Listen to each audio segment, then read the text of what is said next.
Perfect. All right.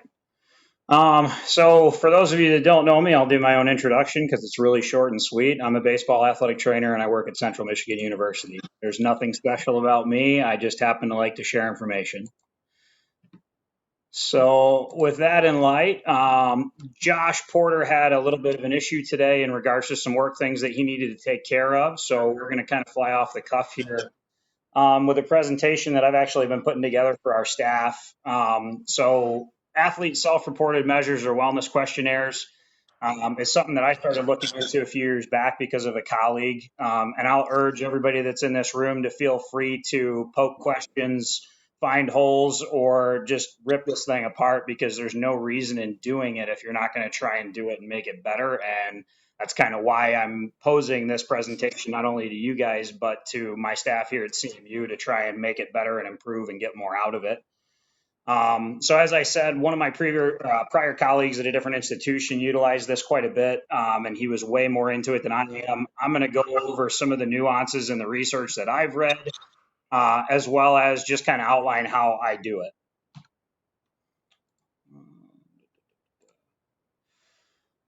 So obviously one of the bigger concerns with doing this is just extra work, right? Like there's a lot of setup involved here. There's a lot of things to look into in regards to how is it going to work for you and your staff, and if you even want to do it.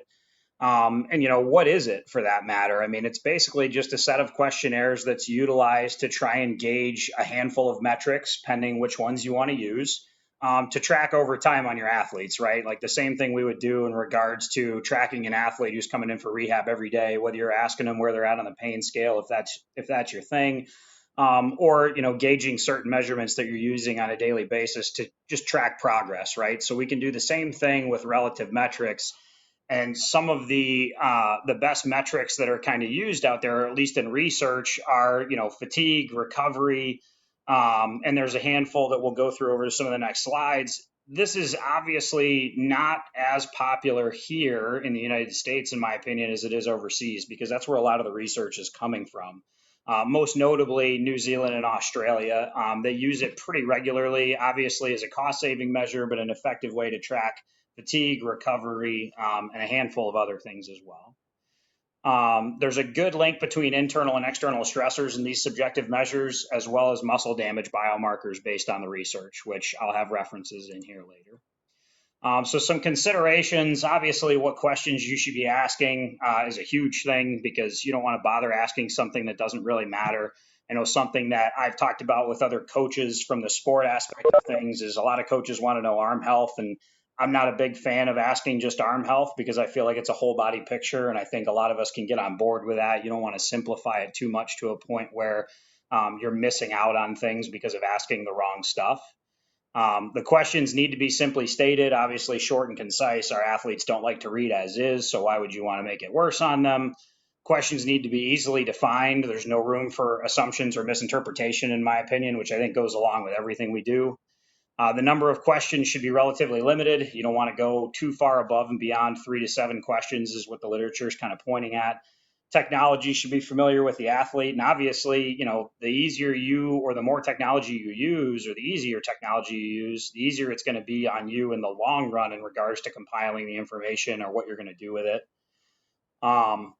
Relevant questions or metrics that are kind of put forth with research behind it: fatigue, sleep quantity and quality, soreness, stress, and mood. Some less frequently ones that are used are energy, recovery, appetite or diet, depression, and confusion.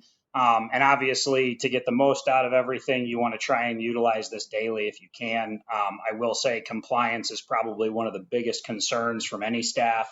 I know I have met very few individuals that use this that get 100% compliance.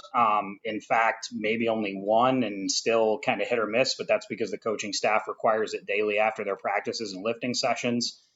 We get very limited compliance here within the first year, but nothing is mandatory. And I think there's a pro and a con to that. If it's not mandatory, you're hoping that you get more legitimate or honest answers from your athletes. Whereas if it is mandatory, you could have a handful of guys that are really just throwing information in there for the sake of meeting that check mark that the coaches have asked them to do. So what do some of them look like? Obviously a little blurry picture here, but this is an example of an old school one that's a little less IT savvy. So fatigue, sleep quality, general muscle soreness, stress levels, and mood. And they're utilizing a Likert scale of 1 to 5. Obviously, if they wanted to, they could kind of take this and make a composite wellness score and kind of rate that as it goes. A little more video friendly or picture friendly example here. Focused mostly around recovery. So sleep, was it restful? Basically, sleep quality is their first question. How's your body feel today? Strong and recovered. Their mood today. Are they mentally alert and focused today? Any soreness or pain today? And then they give them a neat little body build out here to locate those areas. And this is actually something that I have not done, but I'm kind of looking into. Adam Virgil is a really good resource. He's a strength and conditioning coach up on the Upper East Coast, and he is an absolute wizard with Excel. And one of my references in here is some videos of him kind of outlining how somebody could do all of this on Excel if that was something people were interested in. So what I use, so I got brought into this not only by my prior colleague, but by a professor who's now at the University of High Point University, Brett Pexa. So Brett was a PhD at UNC and kind of helped them jumpstart their data mining, as it were, for wellness questionnaires. And he got me onto utilizing Google because it was what he was familiar with, and what he could easily kind of give me a little bit with, and I could jump from there and kind of learn as I went. High Point, for reference, has their own platform for all of it. So they don't use Google. They have an in-house app that does the survey, takes all the data, and makes some pretty fancy and presentable presentations, I should say, for their data to show to students, athletes, and staff alike. The initial setup is the biggest pain. So obviously you need help with the athletes, or you need to help the athletes, I should say, with linking up their phone. And there's some pretty easy walkthroughs out there. Like I have a PDF document that shows you exactly, whether you have an Android or whether you have an iPhone, how to set up a quick link on your phone. So all you have to do is click a button, just like it's an app. And it'll open up this survey via Google Forms. I think that's been huge towards getting guys to do it. If it was some other way, or they actually had to log into a computer or write it down, we probably wouldn't have anywhere near the numbers we have. Not that our numbers are all that impressive in the first place. Obviously, you need to educate every athlete on the questions and make sure that there's a mutual understanding. I think infographics on this go a long way. If there's little doubt because there's a picture right there, say for reference on a hydration question that shows them exactly how to rate it based off of the color of their urine, I think that's going to go a long way versus them just thinking, yeah, I felt pretty good today, I was hydrated.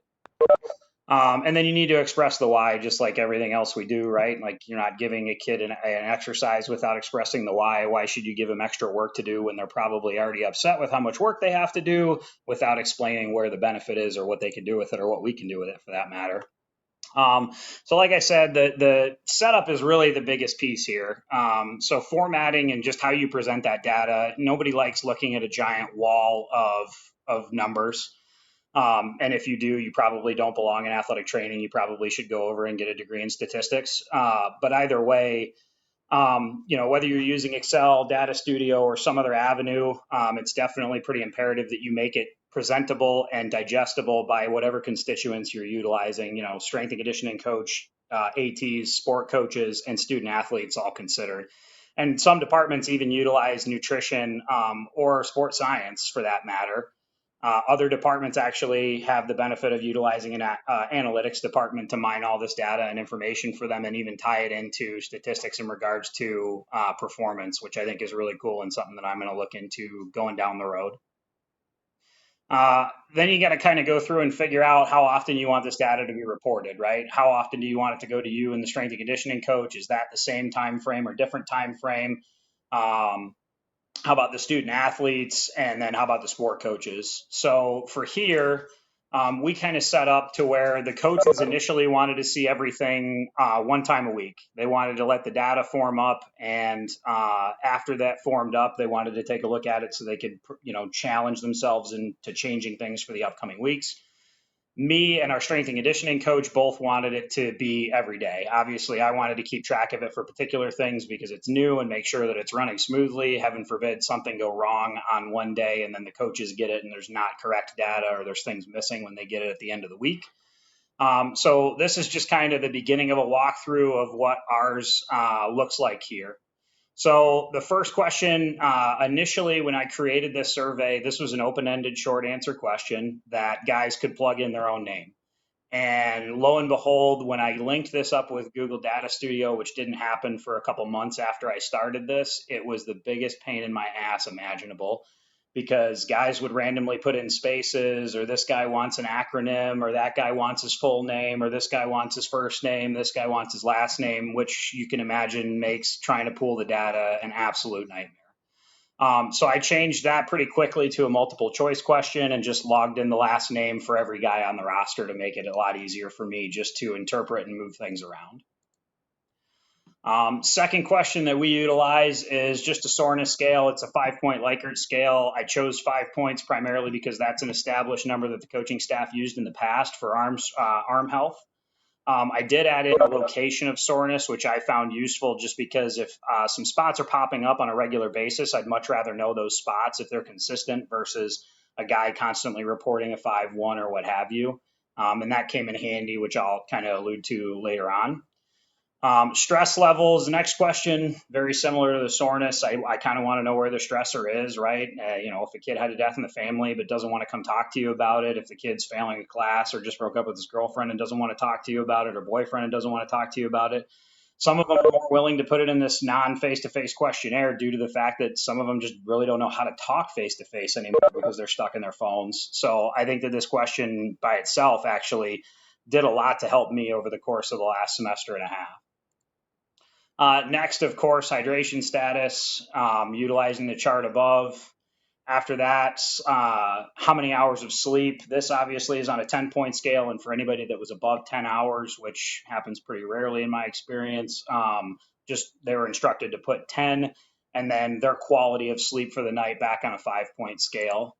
The last question for the day would be RPE, or rate of perceived exertion, and this is kind of based off of all activities for the day is the way that I do it. There's plenty of different ways to do this one. For instance, if you really wanted to get into the nuts and bolts and create yourself an acute to chronic workload ratio, you could tally the time for particular workouts, whether it be strength and conditioning based or baseball based. And then you could have them do separate RPEs for each of those events, and over time fashion yourself an acute to chronic workload ratio. That's an algorithm that I'm not smart enough to be able to spout off the top of my head, nor do I use at this point in time just because of how few guys hop on this at this point. So this is what the data looks like when it's mined inside of Google Sheets. So there is a readout that you can look at when you look at that Google Forms, and it'll give you some fancy graphs and things of that nature that interpret the data for you. They're not very easy to move over into other presentations, and they're not organized in a way that a lot of people would really just want to dig into, nor is this. Obviously, we could sit here and look at particular numbers, and one thing that I think is really cool and unique about this is the fact that there's a timestamp. So if you've got guys that are logging in at 8 to 10 hours of sleep every freaking time, but yet they're time stamping at 6 or 2 or 3 a.m. and you have a 6 a.m. mandatory workout, you can at least kind of catch some guys in the act of doing that. Or at least I should say I've found that helpful in regards to finding some recovery aspects that weren't quite matching up. And then this is where you bring things into the Google Data Studio. So this is part of a daily report that would come to me and the strength coach. This is exactly identical to the report that would go to the coaching staff. The only thing that's missing is a few of the metrics here. So to walk you through it, the far left graph is entries per day or entries per that week, because these are all averages that would aggregate over the course of the week. So this week particularly was January 19th through the 25th. So here's entries for the day. This is called a tree map here in the middle, and this basically outlines the aggregated data for all of the stressors that were inputted by every entry over the course of that week, and it prioritizes them obviously from top in the red all the way down to whatever you want to find down here, from my back to ex-girlfriend to performance.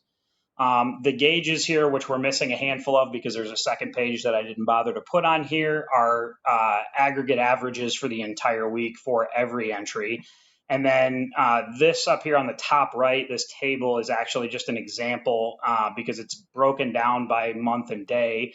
But in reality, this would be more of each individual player's name and then their averages for these particular metrics over the course of that week as it piles up. And you can conditionally format this to automatically flag in different colors, just like you would want to alert you for anything so you don't necessarily have to read through the numbers every time you look at this. So this would get sent to me and the strength coach every day. And then once a week, a similar one that has the data for the entire week would be sent to the coaching staff.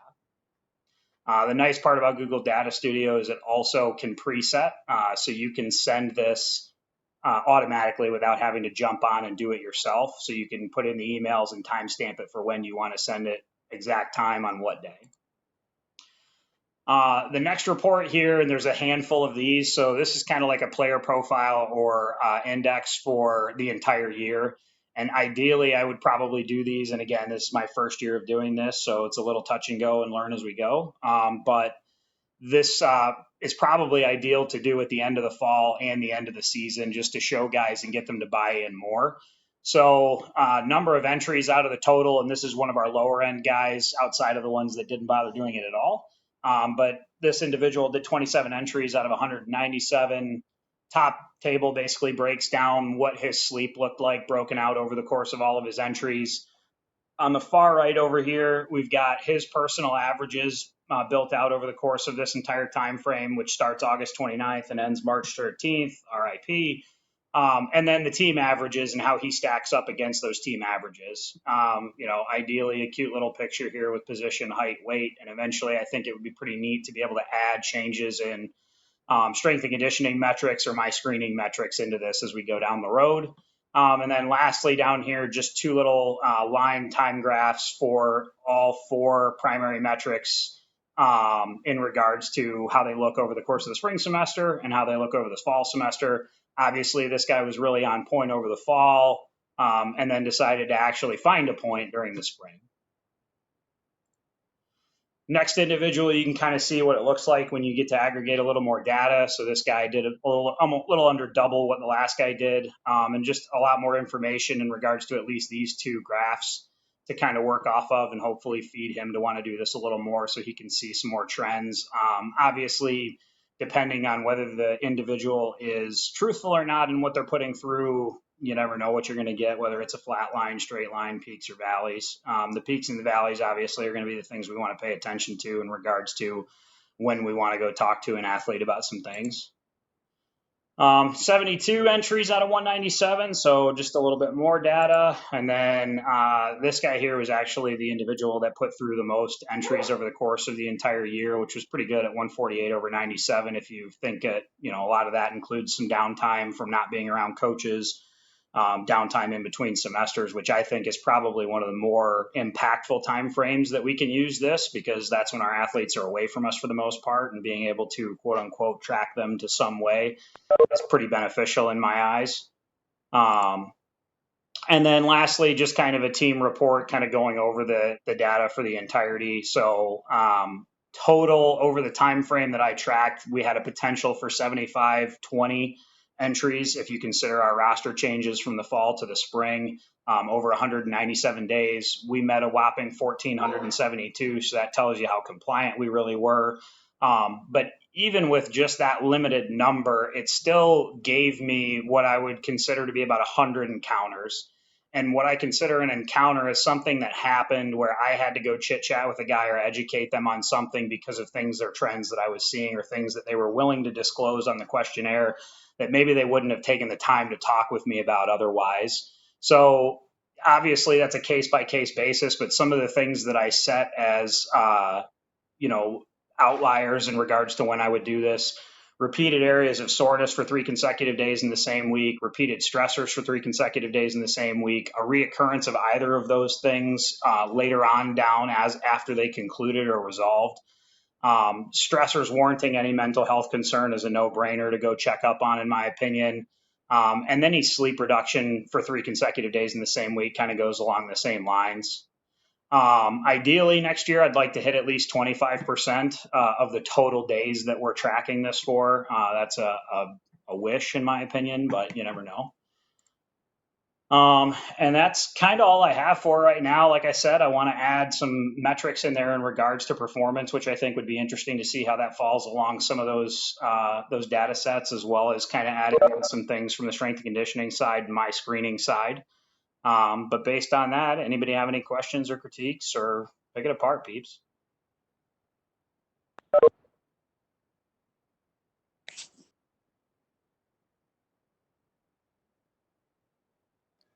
Hey, Jason, this is Sean Bolin from Georgia. Yep. What's up, Sean? I have utilized Fusionetics in the past to do something very similar to what you're showing, and your system's set up really well. You did a good job on it. Thanks. What is the buy-in from the coaches level for you guys? If you can demonstrate, hey, coach, all the catchers are showing up sore today. What's his buy-in? Is he willing to, change the catcher's role in practice that day? Um, to a degree, obviously, with them only getting those once a week, it's kind of touch and go. So it was on me slash the strength coach to have a lot of conversations in the interim time from Sunday to Sunday if we saw any red flags that hopped up. I'll say, first and foremost, our coaching staff here is phenomenal in regards to taking our recommendations and implementing them on a regular basis. They're okay with guys taking a day away from having to do a bullpen or having to do a heavy day of throwing or base running or what have you, if that's our recommendation. So we're fortunate in that regard. But if we didn't have those conversations based on the things that we saw and we didn't do the questionnaire, none of that would ever happen.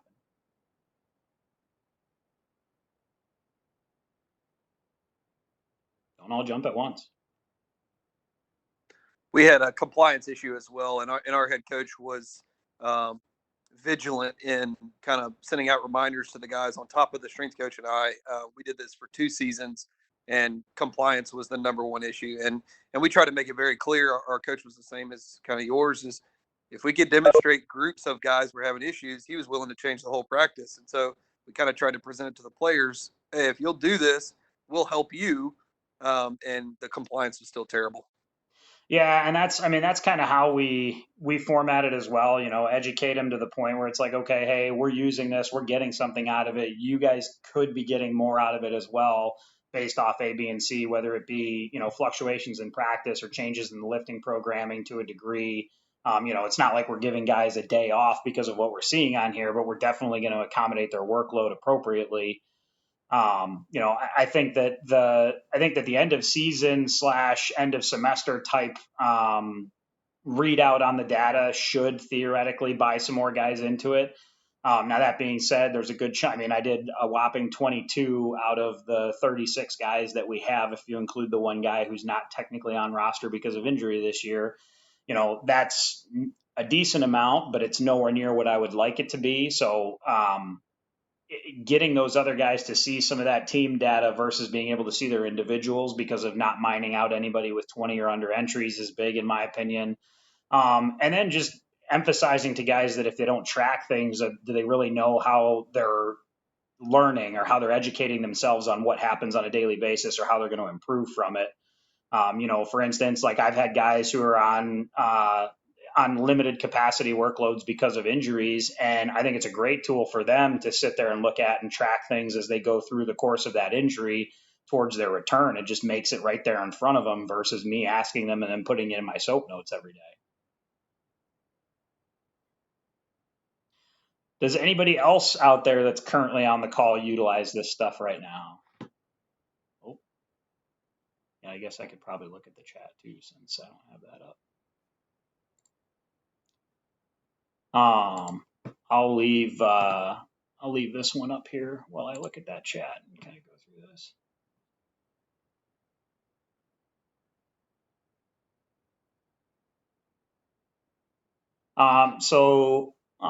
Liz is asking in regards to the stressor category, do you or would you add another question, yes or no checkbox to indicate that the athlete would want to talk with you or a mental health professional about the stressor? I don't think that's a bad idea. I think it depends on the amount of questions, Liz. And the reason I say that is if you've already got a host of questions in there and you're adding another one to it, it's a good idea. But then that I could see that question going two ways. It could stray them away from wanting to answer, or it could make them open to it.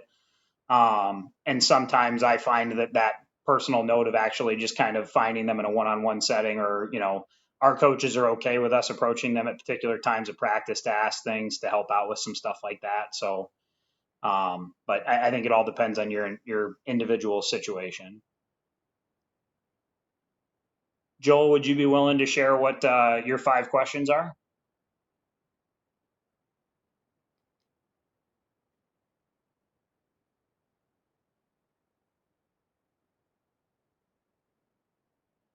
No? All right.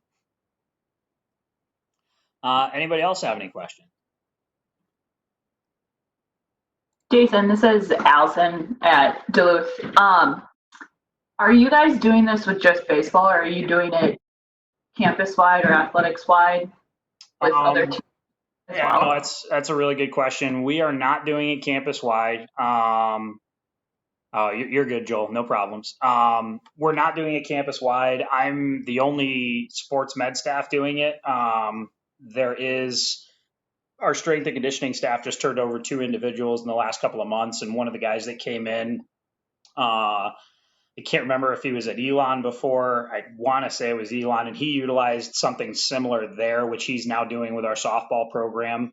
So him and I have been kind of comparing notes and picking each other's apart to see what we can do differently in the future and how we can collaborate together to make that a better product. But I'd be interested to see what a campus looks like that does it across the board. And the only one that I know of is High Point. But my limited, sample size there for sure. I don't have a poll or a tally from every D1 institution or D2 institution or 3 out there. So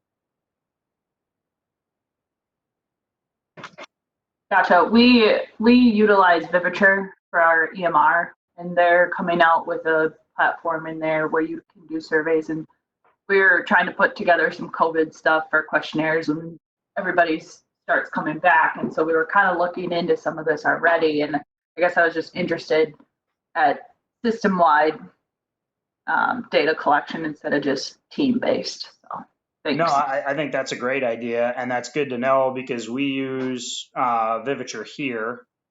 But I'd be interested to know what things that can link up to in regards to creating presentations for stuff.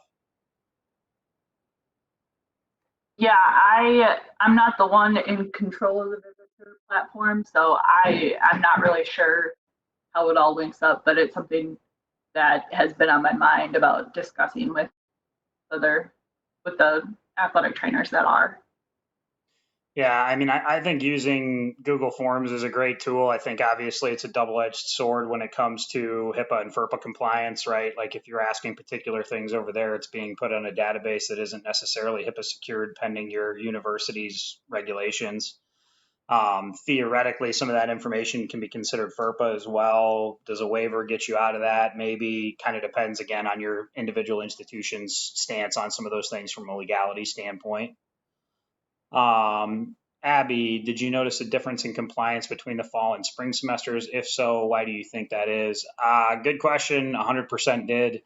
One of the bigger faults there, in my opinion, is the fact that during our spring break trip, we do this fancy idea where we hang out in condos for the majority of that week down in Florida, and guys do almost whatever they want outside of our required team activities. So I think that their ability to do it kind of fell out the window. Now, that being said, I'm not a big hand holder unless it's a kid that absolutely can't learn for themselves. So sending reminders and things of that nature on a regular basis was pretty limited as well. So I think there's some growth that can happen on both sides there.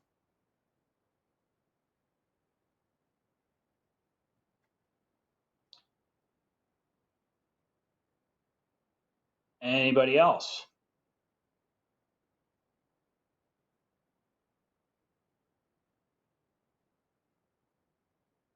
Anybody have any critiques on it that they think that would be interesting to see over the course of a season or year for their athletes versus what's on mine?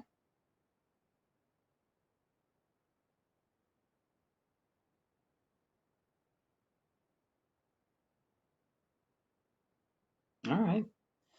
Well, that being said, for whatever reason, Josh is still not on. So something that I figure we could take the time to, and I'll I'll still send this stuff, obviously, like we have been. I'll post a video up on YouTube and what have you. But something that me and a few other athletic trainers in the D1 setting have been talking about the last couple of days, and I'll thank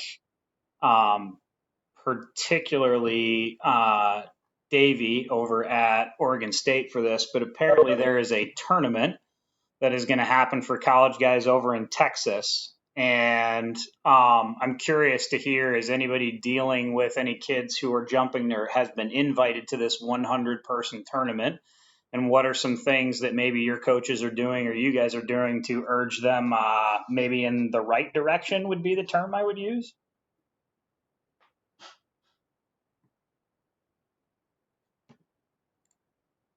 I know we personally haven't had anybody that's been invited. Not that I would tell them to go, but nobody. All right.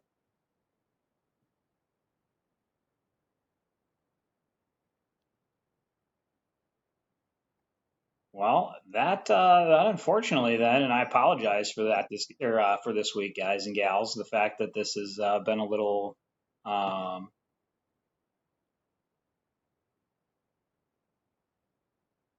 Joel, do you have any more info on that?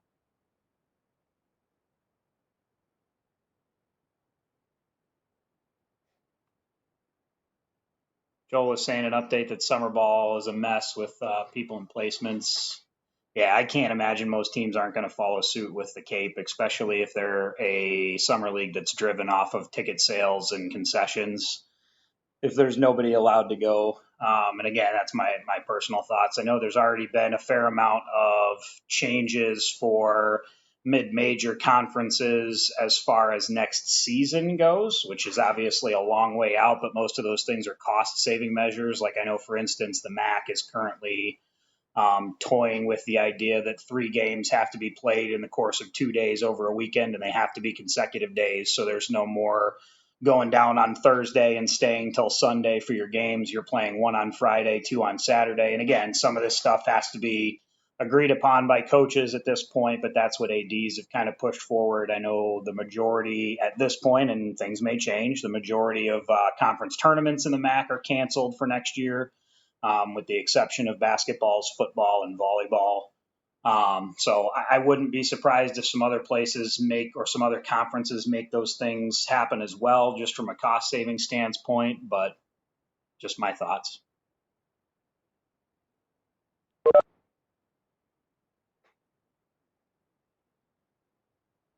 Joel, do you know when that league is supposed to start? Oh, sorry.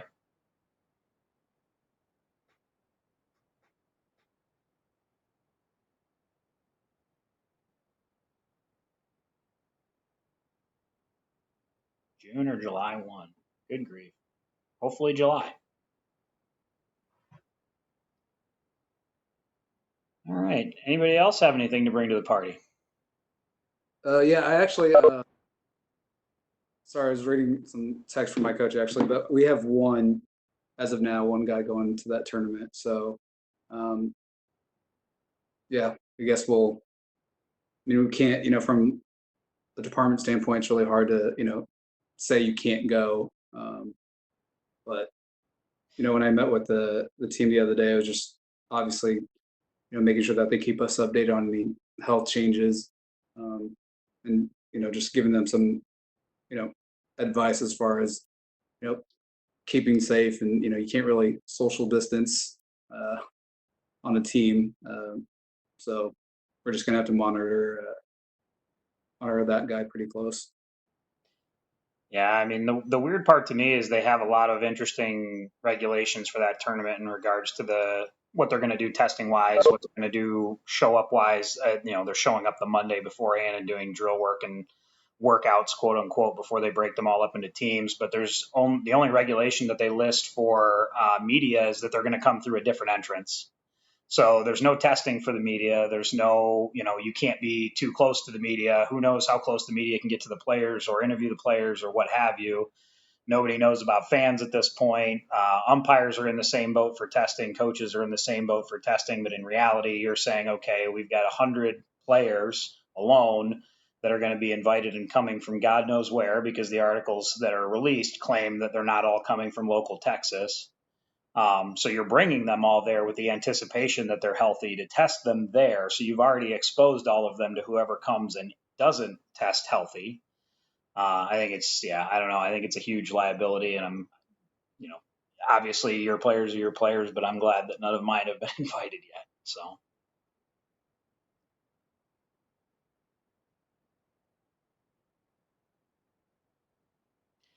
All right, guys and gals. Well, with that being said, this will probably be one of the shortest ones we've had. And again, I apologize for the kerfuffle here with presentations and what have you, but next week we'll definitely work to fix that. I will be sending out a survey to kind of gauge if we want to change time frame or day, and then potential topics and or presenters for moving forward. Obviously, I need to take a little more time to reach out to a few more people and get some people to present, because we are not running thin per se, but obviously we've done a decent job of utilizing outside resources. It'd be nice to get some more inside resources from the college perspective to throw some things our way. That being said, anybody have anything else to add before we end her off? Jason, this is Haruki Mukochi at University of Rhode Island. My head coach said it's just a rumor, but anyone like talked about like NCAA thinking like a restructuring a conference, like saying Rhode Island we in A10s, but restructuring conference with the other school really close to within the New England region. Have have anyone heard any kind of discussion about the conference? I haven't heard anything about that. It makes sense to me that people would probably limit travel to schools closer to them as opposed to taking, like, I know there's a high likelihood that we won't fly next year, but that's again just a guess of mine from a cost saving measure. I Right. also wouldn't be surprised based off of some of the things that I've seen if the Power Five really decide to make a push to do some things on their own this coming year. But again, you never know. It kind of depends on what you have and what you don't have and what it looks like and what we're allowed to do when that push comes to shove. Right.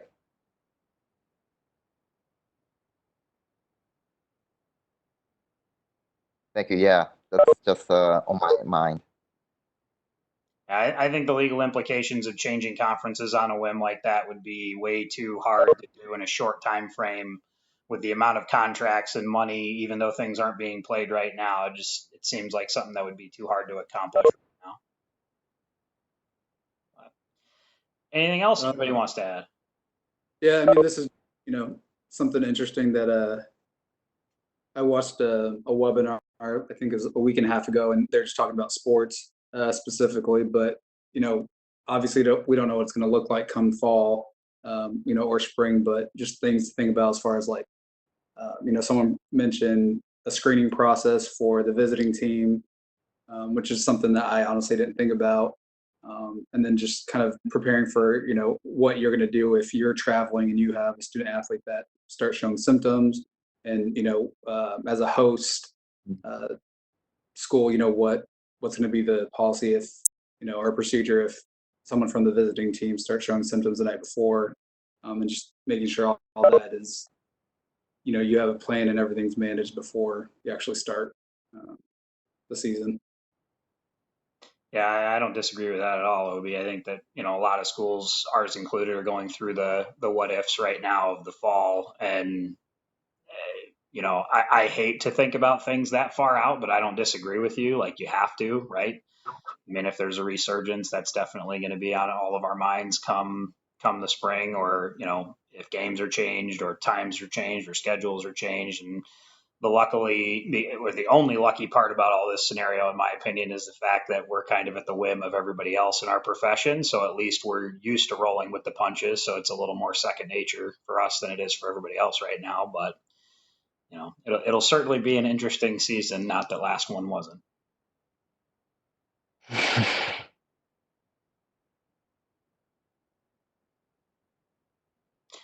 All right. Well, if that's all she wrote, like I said, I'll be sending that survey out in the Google group.